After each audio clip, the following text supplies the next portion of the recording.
मंसूर अली खान ने कहा कि आप 20 में से 15 सीटें आप हारे, पंजाब के जो ज़िमनी इंतखाबात हुए थे। तो उसमें मरीम नवाज साहिबा कहती हैं कि नहीं, उसके डायनामिक्स और थे। अच्छा, उसके डायनामिक्स और थे। तो मंसूर अली खान ने पूछा क्या डायनामिक्स थे। इसमें कहती हैं मोहतरमा, कहती हैं कि उसके डायनामिक्स ये थे कि हमारे अपने लोगों ने कबूल नहीं किए कैंडिडेट्स। अपने लोगों ने कबूल नहीं किए, क्यों? उस पर मरियम बीबी कहती हैं कि नून लीग के अपने कैंडिडेट्स हैं ना, हर ज़िले और हर हल्के में, हर तहसील में, ज़ाहिर है कि तंजीम मौजूद है, उनके अपने लोग मौजूद हैं। इस पर उन्होंने कहा कि डील किया आप लोगों ने। कहती नहीं, डील नहीं की। तो मंसूर अली खान कहते हैं शहबाज शरीफ ने डील की। फिर शहबाज शरीफ ने डील की ना। उस पर कहते हैं कि भाई जाहिर है जब आपने ये करना था। अच्छा, आगे जाके नफ़ी करेंगी जी। यहाँ पे कहती हैं जब शहबाज शरीफ ने डील की बात आती है तो कहती हैं अब ये देखें, ये डील डालते हैं शहबाज शरीफ के खाते में और वोट को इज्जत डालते हैं अपने और नवाज शरीफ साहब के खाते में। जी, बिल्कुल ऐसे ही। मतलब गुड कॉप बैड कॉप खेलें आप। ये पूरी कहानी नजर आता है ना उसका स्क्रिप्ट। भाई जाहिर है जब आपने ये करना था तो आप लोगों को, और मैंने उस वक्त भी चीफ मिनिस्टर साहब जो थे और उस वक्त जो प्राइम मिनिस्टर थे, मैंने उनको कहा था कि अपने लोगों को इग्नोर ना करें। तो उस पे मंसूर अली खान कहते हैं तो आपने उन लोगों को कमिटमेंट दी थी। अच्छा, बड़ा ट्रैप किया यहाँ पे भी और आगे भी मुख्तलिफ जगहों पे ना मंसूर अली खान ने बड़ा ट्रैप करके उनके साथ पिच पर ला के खेला। हाँ, वो अच्छी मकाम थे वो इस इंटरव्यू में। तो वो कहते हैं कि आपने उन लोगों को कमिटमेंट दी थी ना। तो मरियम कहती हैं कि सोच समझ के कमिटमेंट करनी चाहिए थी। किसने की? मरियम कहती हैं जिन्होंने भी की। तो मंसूर अली खान ने सवाल किया शहबाज शरीफ साहब ने की? कहते हैं जिन्होंने भी की बस चलें, जहां पर भी आप अपने लोगों को ये मैसेज देंगे ये तो होगा। उसमें वो कहते हैं कि वोट ऑफ नो कॉन्फिडेंस की जो जड़ थी वो गलत थी, ये मंसूर अली खान ने कहा। अच्छा। आगे मरियम बीबी कहती हैं कि नहीं, मेरा ख्याल है ये पॉलिटिक्स है, ये जो वोट ऑफ नो कॉन्फिडेंस हम लेकर आए। सही हुआ? अगला सवाल क्या, सही हुआ? वोट ऑफ कॉन्फिडेंस होना चाहिए था? कहते बिल्कुल होना चाहिए था। इन्हीं डील्स पर होना चाहिए था। नहीं डील्स, आपको क्या पता, आप जिसको डील कह रहे हैं वो उसके अपने लोग खुद उसको छोड़कर आ गए थे। वो क्या डील होती? उसके अपने लोग। अच्छा, पहले वो कह रही थी डील को कंफर्म कर रही थी और यहाँ पर उन्होंने वो बाजी पलट दी। सोच लिया होगा उन्होंने कहा मैं जई तई फेरती हूँ, देखी मेरी मीडिया मैनेजमेंट। तो कहती हैं आप जिसको डील कह रहे हैं वो उसके अपने लोग उसे छोड़कर आ गए थे। वो क्या डील होती है? उसके अपने लोग। मुझे आप बताएं, सिटिंग गवर्नमेंट को छोड़कर कौन जाता है? वो छोड़ के आ गए थे तो क्या ज़बरदस्ती थी आपकी कि अब आप उनको टिकट्स भी दें? और अपोजिशन के पास ऐसा क्या कुछ था? हाँ, देने को क्या था? पैसे और टिकट, ये दो चीज़ें पॉसिबल हो सकती थी, या वादे वईद या ओहदे। बिल्कुल ऐसे यही पॉसिबिलिटीज़ है ना। अदरवाइज कोई इस तरीके से कौन छोड़ता है? वो तो खुद कह रही हैं कि कोई नहीं छोड़ता सिटिंग गवर्नमेंट। सिटिंग गवर्नमेंट को छोड़कर कौन जाता है? जो कौमी असम्बली और पंजाब असम्बली में हुआ आप उसका इल्ज़ाम किसी और को नहीं दे सकते। वो पेन भी गिर गया। वो इमरान खान का अपना कसूर है, उसके अपने लोग उसको छोड़कर आ गए। और अगर कोई चीज़ आइन के अंदर है तो मेरा नहीं ख्याल कि कुछ गलत है। तो मंसूर अली खान ने कहा कि देखें, आप आई हैं जब से 25,000 लोगों से कम अज़ कम मिली होंगी। 24,500 ने तो आपको कहा हुआ होगा ना कि एक ही कीता है। यानी ये क्या किया? उन्होंने कहा कि ये क्यों आपने वोट ऑफ नो कॉन्फिडेंस किया? आपने यहाँ पर अब बहुत इंपॉर्टेंट इन्फॉर्मेशन आई है जिसको ब्रैकेट नहीं किया मंसूर साहब ने, लेकिन वो उनके सवाल से ही निकली है। ये क्या बयानियाँ लेकर आए थे? ये क्या कहते थे? हम क्या करने आए हैं? मुल्क बचाने। सही। किससे बचाने? डिफ़ॉल्ट से बचाने। मुल्क को क्या हो गया था? इमरान खान ने तबाह किया था। मईशत थी, तबाह हाल थी। ये हो गया था, वो हो गया था। नहीं, ये किसी को नहीं बचाने आए थे। जब आप सुनेंगे आपको समझ आ जाएगी। मरीम नवाज साहिबा ने बता दिया कि हम क्यों आए, हमने वोट ऑफ नो कॉन्फिडेंस क्यों फाइल किया। सही। ये हमें सुनाते हैं ना राम कहानी कि आपकी बड़ी परवाह है अवाम के लिए, उनके दुख के लिए, उनके दर्द के लिए, उनकी महंगाई के लिए, उनकी गुर्बत के लिए, मुल्क को डिफ़ॉल्ट से बचाने के लिए। सारी कहानी ख़त्म। मरियम बीबी ने आगे से क्या कहा? उन्होंने कहा बिल्कुल ऐसा नहीं है। उसकी वजह यह है कि इसके नुकसानात और फ़ायदे दोनों थे। अच्छा। ये वोट ऑफ नो कॉन्फिडेंस के, और जो 12 साल का उनका प्लान था कि ये इलेक्शन भी ले लेना है और उससे अगले इलेक्शन भी कर लेने हैं, पिछला तो कर ही लिया था, वो पूरा प्लान इनका आपने नाकाम किया। तो ये कोई छोटी बात नहीं है। अच्छा, तो आप बेसिकली अपनी सियासत बचाने के लिए, अपने मुकदमे ख़त्म करवाने के लिए, अपने आप को वापस पॉलिटिक्स में लाने के लिए आप आए थे।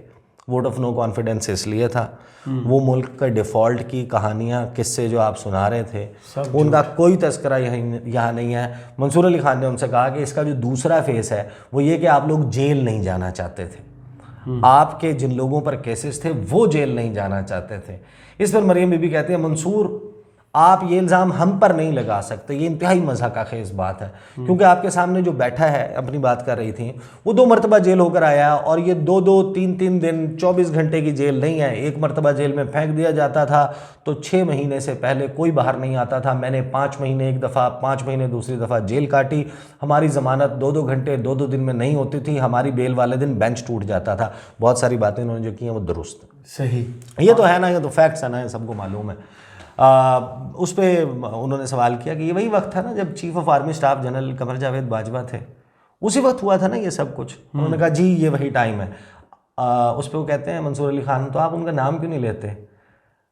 आगे से जवाब सुने, अब ये सवाल गंदम और जवाब चना भी सुन लें। आप ये कैसे कह सकते हैं कि हम जेल से डरते थे? जो जेल से डरते हैं वो आज पूरी दुनिया ने देख लिया। ये जवाब है उसका जी, कि आप उनका नाम क्यों नहीं लेते?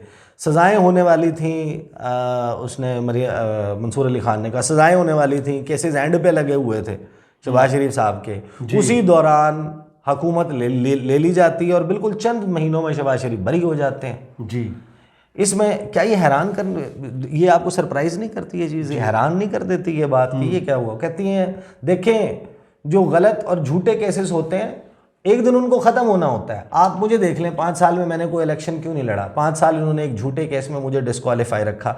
अब यहाँ से जो अपने ऊपर जुल्म की दास्तान सुनाना शुरू करती है ना, आपको समझ आती है कि इमरान खान साहब के साथ जो हो रहा है जी, वो बेसिकली वो माइंडसेट यहाँ से आ रहा है। सही, सही, ये देखें, मौला अली का कॉल है कि बोलो ताकि पहचाने जाओ। बिल्कुल सही। इंसान अपनी ज़बान के नीचे छुपा है। जब आप गुफ्तगू करते हैं, आप अपने को खुद से ज़्यादा से ज़्यादा जो है वो एक्सपोज करते हैं, रिवील करते हैं, अपने बारे में, अपनी शख्सियत के बारे में बताते हैं। तो मरियम बीबी जो है वो उनसे वो सवाल करते हैं, क्योंकि नैब चेंज हो चुका था, कमेंट करते हैं, भाई सवाल नहीं करते। उसके जवाब में वो कहते हैं कि सबके खिलाफ झूठे केसेस थे, एक दिन उन्होंने ख़त्म होना होता है। मंसूर अली खान कहते हैं, सब सियासतदान यही कहते हैं, इमरान खान भी यही कहते हैं कि मेरे ऊपर 84 केसेस हैं, सब गलत हैं, आप भी यही कह रही हैं। ये क्या तरीक़ाकार है? नैब में तब्दीली आती है और आपके केस में जो इस्तग़ासा है वो सबूत ही पेश नहीं करता, वो अचानक चुप हो जाता है, क्योंकि हुकूमत आपकी आ चुकी होती है। और यही वजह है कि यहाँ पे वो उनको ना काटती हैं। वो कहती हैं इस्तग़ासा तो आज बदला है ना, आज बदला है ना, और वो इस्तग़ासा तो नहीं था, वो तो इंतकाम लेने वाली टीम थी। उसको पूरा टारगेट दिया गया था। उस वक्त के जो चेयरमैन नैब थे, कैसे ब्लैकमेल करके फ़ैसले लिए जाते थे, वो एक टीम थी जिसको ब्लैकमेल करके मुसल्लत किया गया था कि आपने इंतकाम लेना है, और केस का पता चल जाता है कि सही है या गलत है। उस पर उन्होंने सवाल किया कि आपके अपने दौर में चेयरमैन नैब जो हैं उन्होंने दबाव की वजह से रिज़ाइन किया, तो उन्होंने कहा क्या दबाव डाला जा रहा था, आप बता दें। आज तक किसी एक सियासी हरीफ पर मुकदमा बनाओ, उस पर तगड़े रेफरेंस, हाँ, वो उसके ऊपर वो रेफरेंसेस के उसके हवाले से बात कर रही हैं। 84 केसेस बने हुए हैं इमरान खान पे, मंसूर ने कहा ना। तो उस पर जवाब में कहती हैं कि मैं नैब की बात कर रही हूँ, और जो 84 केसेस बने हुए हैं वो एक एक उठाकर देख लें कहाँ गलत है। जी, इतना कॉन्फिडेंस। सवाल ये आगे से मंसूर अली खान, वो सब ठीक है, अगर ठीक नहीं है कहती हैं तो हों पेश अदालत में। उन्होंने कहा मैं मिसाल देता हूँ। अच्छा, वो मिसाल नहीं लेना चाह रही। कहती तो ये हो ना पेश अदालत में, हमने भी हम भी 200 पेशियाँ भुगत कर आए हैं। जब आप सही होते हैं तो ख़ुद को सरेंडर करते हैं अदालत में, आप कहते हैं कि हाँ ये इल्ज़ाम झूठा है और ये है मेरा एविडेंस। मैंने एक जो इंस्टेंट उन्होंने कहा कि मंसूर अली खान ने कहा कि मैंने एक बड़ा इंटरेस्टिंग ट्वीट पढ़ा है कि इमरान खान पर इतने केसेस हो चुके हैं जितने काबीना में वजीर हैं। Is it fair to democracy? उन्होंने कहा देखें, फेयर और अनफेयर की बात नहीं है। अच्छा, अब ये माइंडसेट है। उन्होंने कहा फेयर और अनफेयर की बात ही नहीं है, मैंने नहीं रखता। हाँ, वो आगे भी इसको एक्सप्लेन करेंगे, आपको समझ आएगी केसेस कैसे हो रहे हैं। बात यह है कि जो आपने कसूर किया उस पर आपको कानून को फेस करना पड़ेगा। उस पर सवाल ये होता है कि आपको पता है कि एक केस ये बना हुआ है शाह महमूद कुरैशी पर और फवाद चौधरी पर कि उन्होंने ज़मान पार्क के बाहर प्रेस कॉन्फ्रेंस की, ट्रैफिक ब्लॉक हो गई, ट्रैफिक ब्लॉक के ऊपर उनके ऊपर मुकदमा हो गया रुकावट खड़ी करने का। तो कानून बड़ा सख्त ये फेयर है, सीरियसली ये हाल है, ऐसे मुकदमे बनेंगे। आगे से मरियम बीबी का जवाब सुने, यहाँ पे आपको समझ आती है कि ये सारा ये केसेस के बारे में क्या कुछ हो रहा है। कहती हैं देखिए मैं इन बातों पे नहीं जाती कि ये गलत है या सही है, लेकिन इसमें ये बताएं मुकदमा बना दिया, मुकदमे का एंड क्या हुआ? उन्होंने कहा कहाँ हुआ? कहते हैं होना चाहिए ना। अगर हमारे मुकदमात को आखिरी वक्त तक उनको चलाया भी गया, सज़ाएं भी दी गई, तो इनको सच्चे मुकदमात पर सज़ाएं क्यों नहीं होती? कितनी तड़प है मरीम बीबी में कि प्रेस कॉन्फ्रेंस की वजह से जो ट्रैफिक का खलल उन्होंने कहा कि हुआ है, उसके ऊपर सज़ा क्यों नहीं हुई जी। अब इनके ऊपर जो ज़्यादातर मुकदमात हैं वो बोलने की वजह से, सही, तनकीद की वजह से। बहरहाल वो कहते हैं कि जनाब सज़ाएं होनी चाहिए। सियासतदानों का यही हाल है। मंसूर अली खान कहते हैं कि जब इक़्तिदार में आते हैं अपने मुकदमे ठंडे हो जाते हैं, दूसरों के एक्टिव हो जाते हैं। तो उसमें मरियम जो है वो आगे से वो कहते हैं कि जनाब अभी भी आपने सुप्रीम कोर्ट, मंसूर अली खान कहते हैं कि सुप्रीम कोर्ट के जजेस के हवाले से वो कुछ कहा, वो बातें की, तस्वीरें दिखा के, वॉज दैट फेयर? ये तौहीन अदालत नहीं है। इसको कहते हैं तौहीन अदालत तब होती है जब आपका फ़ैसला अदल के ख़िलाफ़ होता है, कानून के ख़िलाफ़ होता है। और जब कानून के ख़िलाफ़ फ़ैसला आएगा, जब अदल का दौरा मेयार होगा, जब किसी एक को फेवर दी जाएगी, तो मरीम नवाज़ का हक़ है कि इस पर बोले। आगे जनाब वो बात नवाज शरीफ की कर रहे हैं, वो 4 साल से जो गए मुझे तो ऐसी फील आ रही है इसमें। यही बात इमरान खान कह रहे हैं कि तोशा खाना का केस तो मेरे पे बनता ही नहीं है। बिल्कुल, बस वो कहते हैं कोर्ट में पेश होकर बोले, मेरे ऊपर केस बनता था जब मैं पेश हुई थी, जिसमें नाउ टू रॉन्ग्स, अगर हम आपकी बात को दुरुस्त तसव्वुर कर लें, हम ये मान लें कि मरीम नवाज बिल्कुल ठीक कह रही हैं, सही, तो two wrongs don't make one right. Absolutely. मतलब अगर आपकी गुमान में आपको लगता है कि आपके साथ गलत हुआ था, इसलिए ये इमरान खान के लिए भी होना चाहिए, इज़ अ बैड दलील। एब्सोल्युटली, ये कोई लॉजिक नहीं है एब्सोल्युटली कि क्योंकि मेरे साथ हुआ था तो अब ये भी करे ना। ये तो कोई वो नहीं है ना, जस्टिफिकेशन नहीं है, इसकी कोई जस्टिफिकेशन नहीं है। वो आगे कहती हैं जनाब अपना अगर कोई बेगुनाह है तो कोर्ट में क्यों नहीं पेश होता? यहीं से पता चलता है कि केस सच्चा है या झूठा है। मेरे ऊपर झूठा केस था, मैं फिर भी पेश हुई। उसमें उन्होंने कहा देखिए उन पर सिक्योरिटी थ्रेट है। वो कहते हैं वो कौन सा सिक्योरिटी थ्रेट है जो कोर्ट में आपको पेश आता है जलसे जुलूस में? वो कहते हैं इन अ बुलेट प्रूफ कार, वो बुलेट प्रूफ कार में होते हैं। मरीम बीबी कहते हैं लोग बुलेट प्रूफ कार में भी उड़ा देते हैं, मैंने देखे हैं वो दुनिया में ऐसे केसेस। मुझे इसमें लगता तो है वो हंसे उन्होंने कहा मुझे ऐसी तकनीक का नहीं पता।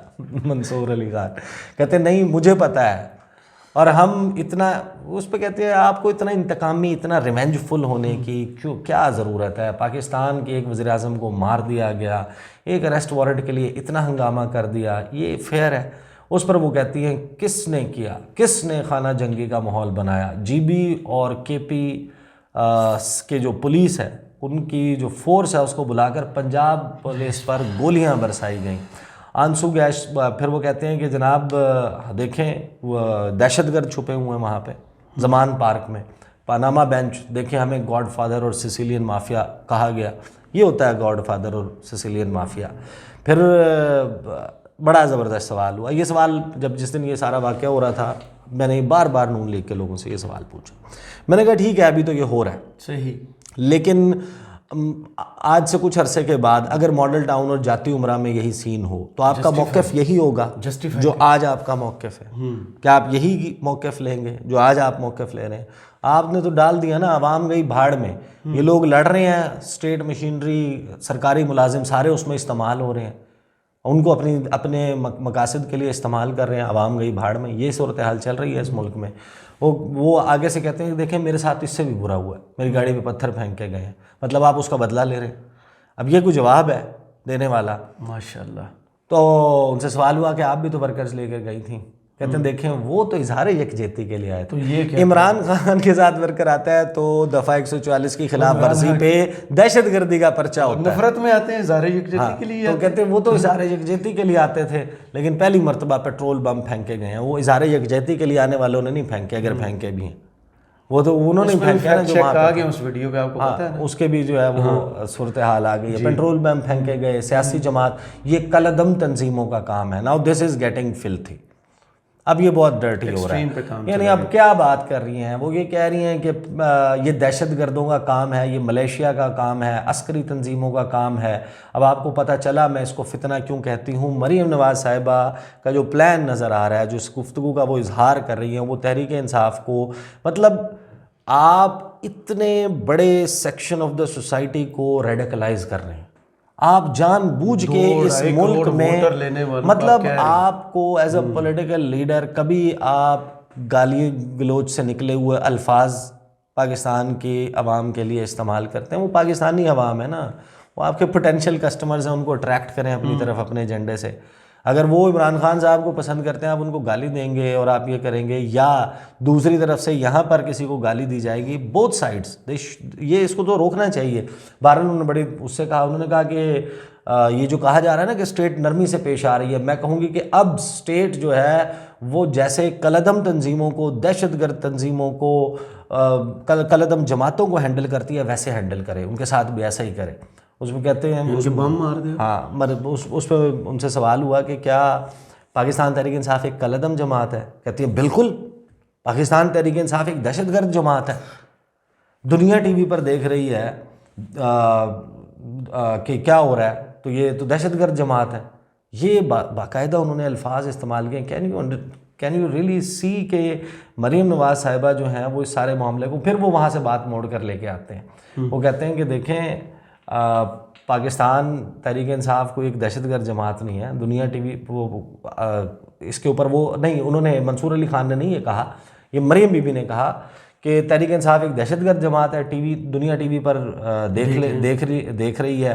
पाकिस्तान की तारीख में किसी एक सियासी जमात का बता दें, ये जो सब कुछ हुआ है, फांसियाँ, कत्ल हुए सियासतदान, लेकिन कभी किसी एक सूबे की फ़ोर्स को किसी दूसरे सूबे की फ़ोर्स के सामने नहीं खड़ा किया। ये खाना जंगी नहीं तो और क्या है, लेकिन इसकी इब्तदा किसने की? ये सियासी जमातें करती हैं। उनका जी आपके दौर में भी हुआ और इमरान खान के दौर में भी हुआ। तहरीक लब्बैक का उन्होंने रेफरेंस दिया जी। उस पर वो कहती हैं कि देखें, मैं सियासी जमातों की बात कर रही हूँ, उन जमातों की नहीं जिन्हें सियासी जमातों को कमज़ोर करने के लिए खड़ा किया गया। यहाँ पर क्वेश्चन पर भी एतराज़ आ गया। हाँ, अब यहाँ पर क्वेश्चन मिसिंग था कि किन्होंने खड़ा किया। अब आप कर लेना फिर आप ये बात, Mansoor Ali Khan should have asked this question.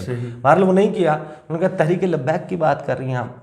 उन्होंने कहा मैं बाकियों की भी बात कर रही हूँ, नाम नहीं लिया। उन्होंने कहा आपके शौहर उसको सपोर्ट करते हैं, कैप्टन सफदर साहब स्ट्रांगली करते हैं। वो कहते हैं मैं अपने शौहर की जिम्मेदार नहीं हूँ, आप मुझसे मेरी बात करें। वो कैप्टन साहब, वो एक इंडिपेंडेंट पर्सन है, जो बात करते हैं उसके खुद जिम्मेदार हैं। अच्छा नहीं, फ्रेंकली ये बात तो दुरुस्त है ना, वो इंडिपेंडेंट पर्सन है, वो अपनी राय में, अपनी सोच में वो रख सकते हैं ना, पार्टी का डेकोरम फॉलो। बहरहाल ये उनकी अपनी वो है। उन्होंने कहा कि फिर आगे सवाल जो है ना वो होता है कि आप इमरान खान के कोर्ट में पेश होने पर बात करते हैं। उनका एक वैलिड पॉइंट है कि नवाज शरीफ लंदन में बैठे हुए हैं, पहले कोविड फिर का उनका इलाज हो रहा है। तो कहते हैं मंसूर, नवाज शरीफ को बाहर क्यों जाना पड़ा? पिछले कई दिहाइयों में नवाज शरीफ एक वाहिद पॉलिटिकल लीडर है, एक पार्टी के सरबराह जिन्होंने इतना एहतसाब, इतना इंतकाम बर्दाश्त किया, पेश हुए, सज़ाएं काटी, वो ये सब करके गए हैं। सज़ाएं ख़त्म नहीं हुई ना, वो अभी भी यानी कि देखें, आपके सारी बातें मान ले कोई बंदा, ये कोई लॉजिक नहीं है, ये कोई रीज़न नहीं है उनके साथ जनाब। हाँ, बस सवाल बाहर जाना क्यों पड़ा। लेकिन वो उन्होंने कहा कि वो पाकिस्तान में नहीं है। कहते हैं कि तो क्या आपने उनकी जान लेनी है? मंसूर अली खान कहते हैं तो यही तो इमरान खान कहते हैं कि आपने मेरी जान लेनी है। तो उस पर वो कहती हैं कि लेकिन नवाज शरीफ ये सब करके गए हैं, आपके पास 22 करोड़ अवाम में सिर्फ नवाज शरीफ बचा है जिसको आपने सज़ाएं देनी है। झूठे मुकदमात में सज़ाएं उनके खिलाफ बरकरार रहें। अरशद मलिक, शौकत अजीज़ सिद्दीकी, उन्होंने गवाही दी। पहले जो थे वो फिर जो चले गए, उनकी बाकियात, अब वो इशारों के नायों में बात कर रही हैं। वो बात कर रही हैं मिलिट्री इस्टेब्लिशमेंट की, वो बात कर रही हैं आर्मी चीफ की, वो बात कर रही हैं DGISI, नाम नहीं ले रही, वो बात कर रही हैं यहाँ पे पहले जो थे फिर वो जो चले गए उनकी बाकियात। उसको उन्हें इंटरप्ट किया गया, जजेस या जर्नैल। वो कहती हैं दोनों, जनरल्स भी। उनका जनरल बाजवा ने अपने इंटरव्यूज़ में खुद इकरार किया। अच्छा, मुझे नहीं याद कि जनरल बाजवा ने कोई इंटरव्यू दिया, I don't remember him giving an interview. उनके साथ मंसूब बातें हैं, जिन लोगों की उनसे मुलाकातें हुई हैं, बातचीत हुई है, उन्होंने उनसे मंसूब गुफ्तगू की है, दी है। खुद उनका इंटरव्यू कहीं नहीं आया। तो उन्होंने कहा अपने इंटरव्यूज़ में खुद इकरार किया कि हमसे ये गलती हुई। उस पर वो कहते हैं कि नहीं कहा उन्होंने, मंसूर अली खान ने कहा। तो मुझसे ज़्यादा जनरल बाजवा से कोई राब्ते में नहीं है, मैं ये ऑन एयर क्लेम कर रहा हूँ, ऐसी कोई बात नहीं की उन्होंने। बड़ा क्लेम कर गए उस पर, हाँ, बड़ा क्लेम कर गया। उस पर जो है वो मरीम बीबी कहती हैं तो उन्होंने रिफ्यूट क्यों नहीं किया कि इसको गलत क्यों नहीं करार दिया। तो नवाज शरीफ ने नाम लिया, पूछा उनसे आप तस्वीर लगाना भूल गई थी बाजवा साहब की। हाँ, बाजवा साहब का जो है ना तस्वीर लगाना, वो जो 5 का टोले वाली सरगोदा जलसे में इन्होंने लगाई थी, चेंज होती रही है। तो अब ये यहाँ पर ना वो सारी गुफ्तगू इसी पैराए में चल रही है। और मिलिट्री इस्टेब्लिशमेंट के हवाले से अब मेरा ख्याल है कि हमारा ना 3rd पार्ट स्टार्ट होने वाला है। यहाँ से अब हम 3rd पार्ट का जी आगाज़ कर रहे हैं, 2nd पार्ट हमारा क्लोज़ करते हैं।